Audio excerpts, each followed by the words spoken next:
coming up, parts of Konya are incredibly hot and dry, with water resources across the province at their lowest in the last decade. Inland lakes are evaporating, threatening local plant and animal species. We estimate about 1.5 million hectares of wetlands in Turkey are gone.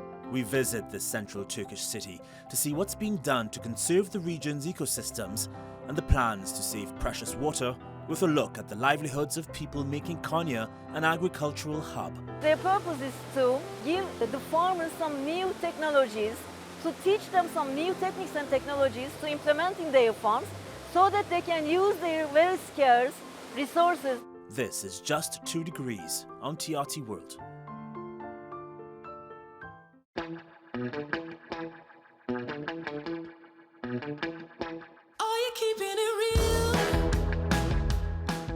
This is Konya's Lake Tuz, also known as the salty pearl of Türkiye. It's stunning, isn't it? Well, it's a natural centerpiece of the country's central Anatolia region and lies between Ankara, Konya and Aksaray. It's also home to a rich ecosystem that includes 85 species of birds, 129 species of insects and 40 plant types in and around the lake. In Turkish, Tuzgolu means salt lake, and that's because a third of it is made up of this white treasure. The UNESCO heritage site is 90 kilometers long and 25 kilometers wide, making it the second largest salt lake in the country and the largest hypersaline lake in the world. Most of the year it's very shallow, it's only half a meter deep, but that serves the community well because it's the source of the region's lucrative salt industry. 70% of the salt that's extracted from the lake is used in Türkiye and is exported to more than 60 countries. But like other lakes in Türkiye, it faces the threat of severe drought and unsustainable irrigation practices. Lake Tuz is one of the richest wetlands in Turkey. It's a globally important Ramsar wetland, and it has nearly 300 bird species recorded, as well as a diverse ecosystem supporting mammals, reptiles, some amphibians, and some endemic plant species, especially helophytic, salt-loving plants. And of course, we estimate thousands of invertebrate species. But it's especially important for a massive breeding population of flamingos, greater flamingos. It's actually the biggest breeding population in Turkey, and it's about 14,000 breeding pairs of flamingos. Of course, that's like the maximum recorded number. Sadly, this number has been going down, and as we've seen with especially dying flamingo chicks due to the lake drying completely in some years, increasingly. With the wide range of animals you just called, including birds, the lake is really important, but you also mentioned that droughts are responsible for the deaths of thousands of baby flamingos. I mean, it was 2 years ago. Is Lake Tuz in trouble? Yes. So unfortunately, most of the wetlands and lakes in Turkey are in trouble. And in fact, the majority, sadly, are already gone. So according to a recent study just published 2 years ago, over 60%, roughly 60% of Turkey's lakes have dried. And we estimate about 1.5 million hectares of wetlands in Turkey are gone. So we are talking about basically half to more than half of Turkey's wetlands and lakes gone, and the rest, most of the rest, are in great danger.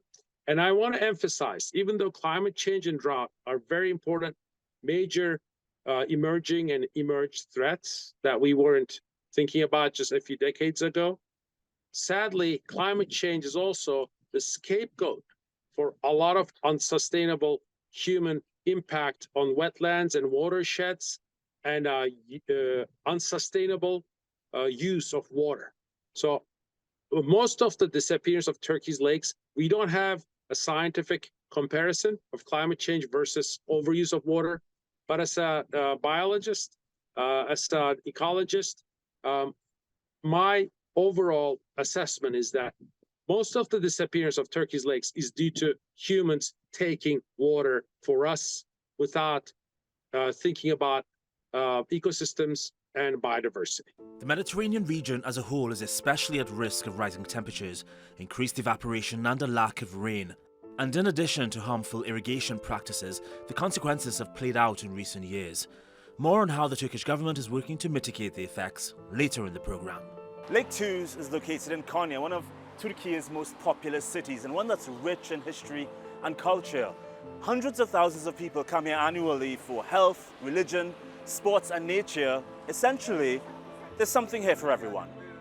Konya also boasts lush scenery and some of the best cuisine in Turkey. But above all, the city's biggest claim to fame is a man by the name of Jalaluddin Muhammad Balkhi, more fondly known as Rumi. The poet died more than 700 years ago, but his work has stood the test of time.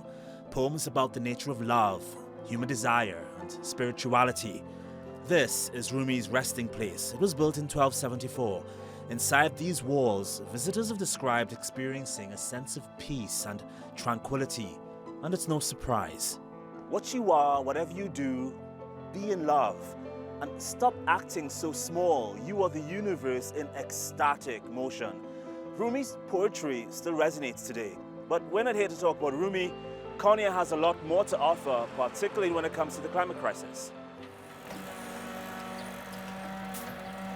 The city is also keen to keep its streets clean. Awareness campaigns target communities and schools about practices to safely dispose of everything from paper and plastics, metals, organic and medical waste. İlimizde 31 ilçemizde bulunan bütün sağlık kuruluşlarından toplanan günlük ortalama 10 ton tıbbi atık bu görmüş olduğunuz sterilizasyon tesisimize getirilir. Özel lisanslı araçlarla taşınan tıbbi atıklar burada ilk önce konteynerlara yüklenir. Daha sonra sterilizasyon işlemine tabi tutulur. Sterilizasyon işlemine tabi tutulan atıklar evsel atık niteliği kazandırıldığı için düzenli depolama sahamızda gömülerek bertarafı sağlanır.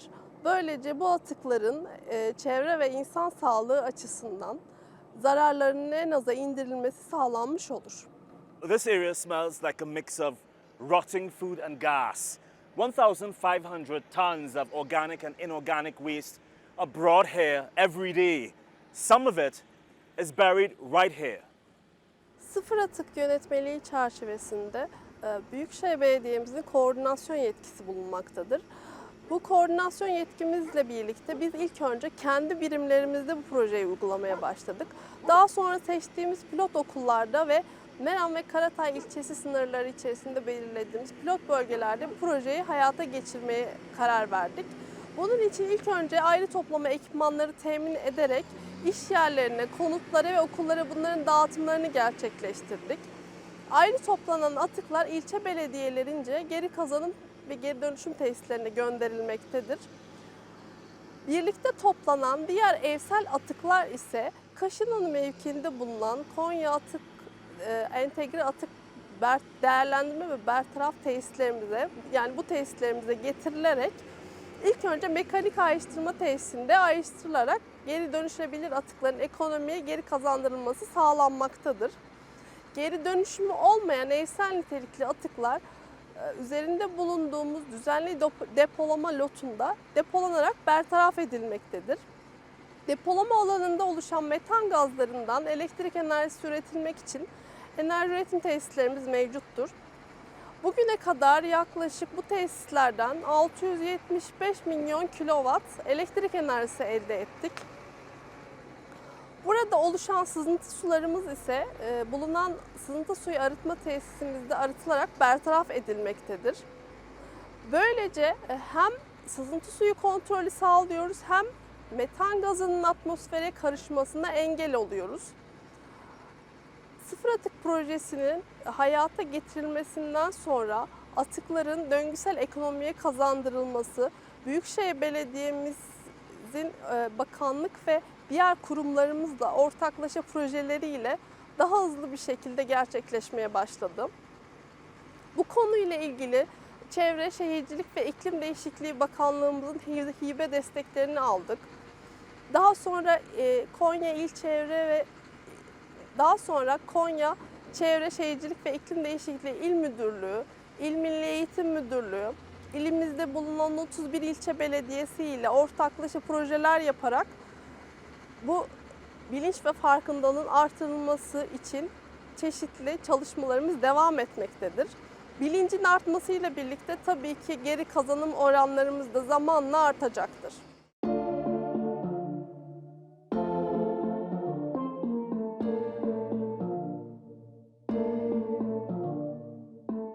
Not too far away from Konya's city centre is a massive renewables park that's roughly the size of 2,600 football pitches. From as early as the 7th century BC, we've used the sun as a source of energy and made fires by reflecting its light through glass.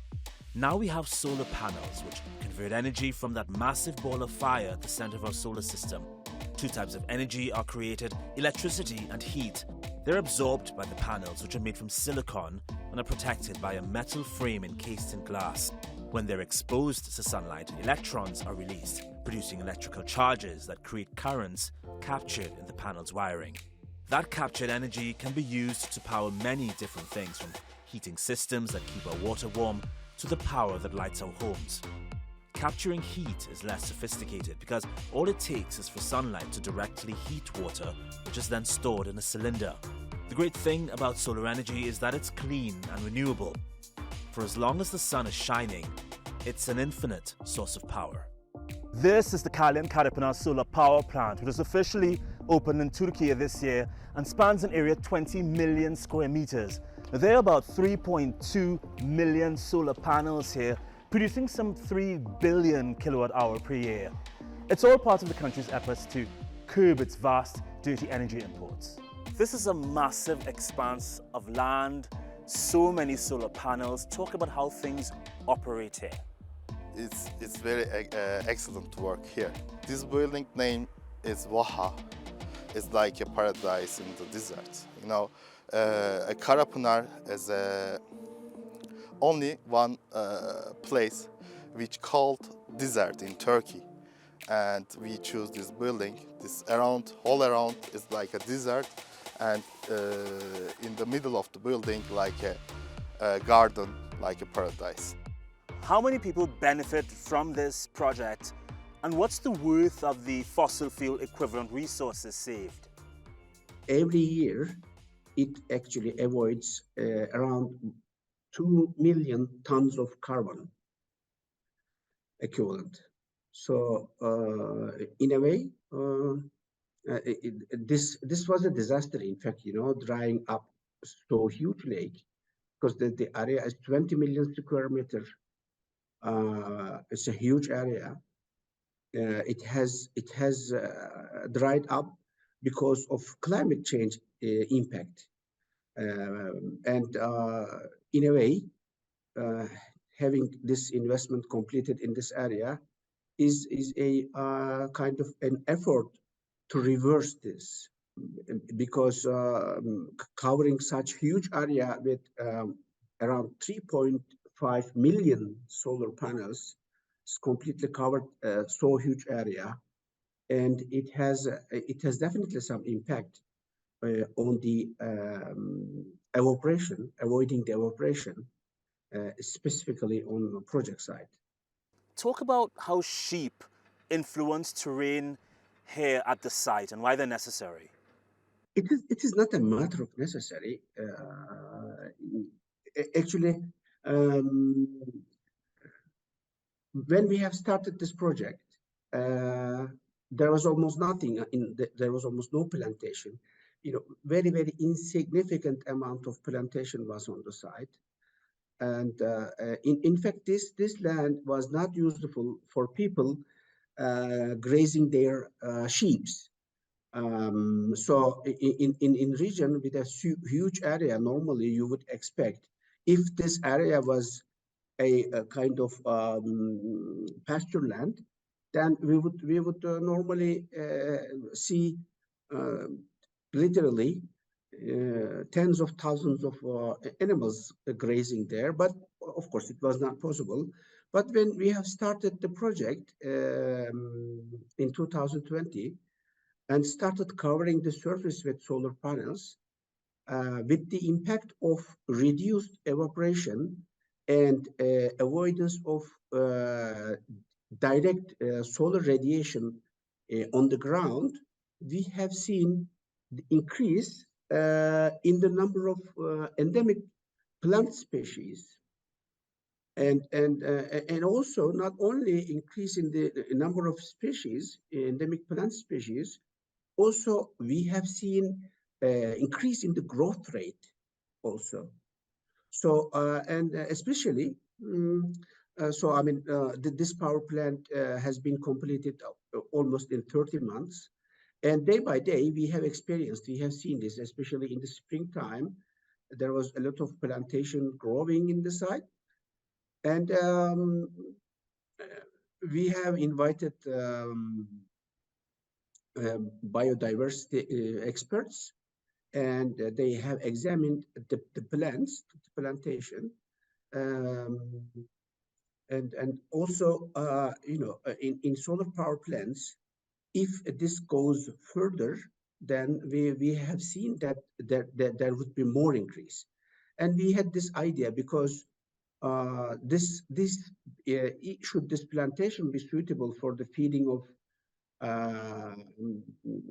livestock, then that would definitely support the communities there, because in the region there is lack of pasture land or suitable land which they can graze their sheep. So we have developed this idea. First, we have started the project 4 or 5 months ago. First, we have studied the types and kinds of plantation, whether they are suitable for the feeding of the sheep. Why sheep? Because the panels, the height of panels from the ground is 110 centimeter, and also it is not suitable for cows or big animals. It is suitable for small animals because they can graze underneath the panels. And we have definitely avoided goats, because goats tend to eat the cables and they jump on the panels. Are there negative impacts of the solar panels here? Solar panels, no, definitely no. Actually, solar panels serves, that facility actually serves to the renewable or green transition of from fossil fuels, that's definitely. And the local people there, they are very happy because this power plant provided a lot of jobs in the region. And since the project area has already been a characteristic of desert area, and with no plantation, there was no possibility of grazing animals there already, and it was not possible using the land definitely for agriculture.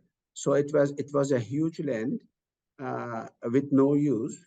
But now it has been providing a lot of job opportunities in the region, and also avoiding a lot of carbon. So it is definitely so much useful for the local people and the general for Turkey. Talk about YEKA projects as main drivers of renewable energy growth in Turkey. Yes, REACA project, it's an acronym which is stating Renewable Energy Resource Area Allocation. So the purpose of YECA is increasing the potential and the volume of renewable energy in Turkey, while doing that by encouraging using local renewable energy technologies. For example, in this project, this is not only for solar, by the way, it includes solar and wind especially. So while Ministry of Energy allocates, finds and allocate areas, such areas that like this project, they are asking a certain local content requirement to be used in the power plant. For example, in our power plant, we have used 100% locally made, Turkish-made solar power plant, solar power panels. And these solar panels has been manufactured in again a factory in Ankara owned by Kalyon Photovoltaics. So while they allocated this capacity to us, they have demanded us to invest in a solar panel factory, which is capable of production of solar panels at least more than 70% local content. Not only the amount of local content is defined, also they have asked the which stages of solar panel production should take place in this factory. For example, we in that factory we produce solar panels. It's an integrated solar panel factory. So we produce ingot first. So we melt down silicium mineral at 1,700 degrees Celsius temperature. So it's technically, I mean, silicium is sand, you know, it's just soil. Then we produce ingot from the silicium, and we produce wafer. And from the wafer, we produce solar cell. And from the solar cell, we produce solar panels. So this factory is the only factory outside of China in the world which has the capability of production solar panels without any material input or any item from China.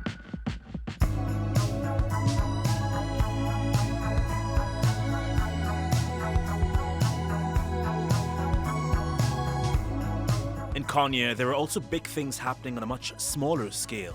The Göksu Tasali Watershed Development Project is a collaborative effort between the Turkish government, the UN Development Programme and local cooperatives to support farmers in sustainably increasing productivity in areas prone to climate shocks. 2020 yılındaydı. Tarım ve Orman Bakanlığı'nın yürüttüğü Göksu Taşeli Havzası Kalkınma Projesi kapsamında ilan olan çağrıdan yararlanarak GES başvurusunda bulundu. Şimdi bu bahçede çilek bahçemiz, ayrıca patlıcan, biber, domates de üretiyoruz. Daha önce buralar çorak araziydi ancak kavaklar falan yetişiyordu. Bu GES'in ve enerji maliyetlerini düşürmesi sebebiyle istediğimiz ürünü burada üretiyoruz. Yani sulama amaçlı kullanıyoruz. Enerji maliyetlerinin yüksek olması sebebiyle aylık burada 5.000 lira, 6.000 lira gibi faturalar geliyordu. Çilekte çok su isteyen bir bitki olduğu için bu da enerji maliyetlerini artırıyordu. Bu GES sayesinde bu enerji maliyeti başka yatırımlara, bitki beslemelere kullanıyoruz ve ürünlerimizin daha kaliteli, daha verimli olmasını sağlıyoruz. In the past, farmers here could not cultivate certain fruits and vegetables because of the high water and energy costs, and were limited to certain crops with lower water requirements. But under this government plan, energy prices are manageable, and farmers have shifted to higher yield crops that generate more income. Yazılım başlamıştı. Yazılım olarak duyuru oldu. Başvurduk, çıktı. Kimi kişilere pat çıktı, kimilerine panel çıktı, bize de damlama çıktı. Faydasını gördük. Yararlandık. So how this works is water is pumped from a nearby stream through these black pipes, and only at certain points during the day is the water distributed directly to the plants, minimizing the amount of water that's lost. Yaşamıyoruz. Domates, sebze, üzüm, kiraz hepsini sulayıyoruz. Yetiştiriyoruz. Suyun geldiği yerde her şey var. You know, climate change is one of the most challenging issues we are facing globally today in our world.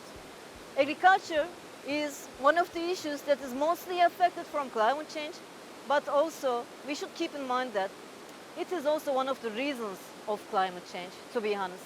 Though we have lots of water here at the back of us, in fact, Konya is one of the most scarce cities due to water resources.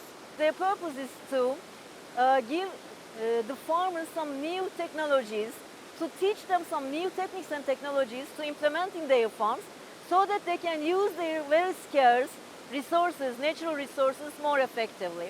The government and UN assistance includes seedling distribution, on-farm demonstrations, grants and solar panels which power farmers' irrigation and water harvesting systems. %100 hibe. Göksu Taşeli Kalkınma Projesi'nden bize %100 hibe, 252 megabaytlık bir proje kuruverdiler. İşte üretime de başlamış bulunmaktayız şu an için. Increased farm yields, better quality and market access, and sustainable power that's economical and gentle to the planet. Konya is striving to stick to its climate goals, and from the looks of things, pretty much everyone's on board.